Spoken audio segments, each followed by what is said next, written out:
Ay naku, ayan mga siswa, hanap nyo ba ang sabon na nakakapag-moisture ng inyong mga nagtutuyo ang balat? Eto na guys, ang sagot niyan, Ishin Soap and Ishin Lotion. Ayan, kung marami kayong budget, sabayan nyo pa ng Ishin Scrub. Ayan, at kung sumobra yung budget nyo at hanap nyo Gluta Capsule, ayan, mag-Ishin Premium kayo plus only sagot si CC Win sa inyong mga tanong. O, diba guys?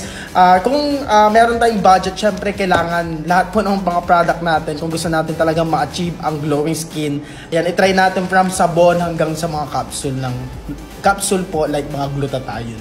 Ayan, so sa soap natin, talagang super mild, nakakaputi po siya, nakaka-moisturize ang balat. Same po doon sa ating Ishin Lotion. And syempre sa scrub natin, nakaka-exfoliate, syempre nakaka-lighten, and nakaka-moisturize po ng skin. And sa mga glutathione po natin, safe and effective po. Ayan, so syempre mag-take tayo ng 1 to 2 capsules every day. Kailangan po mga product ng Ishin is consistent lang po para ma-achieve natin yung tunay na glowing skin. Kasi naman pag sinabing glowing skin, Ishin lang yan.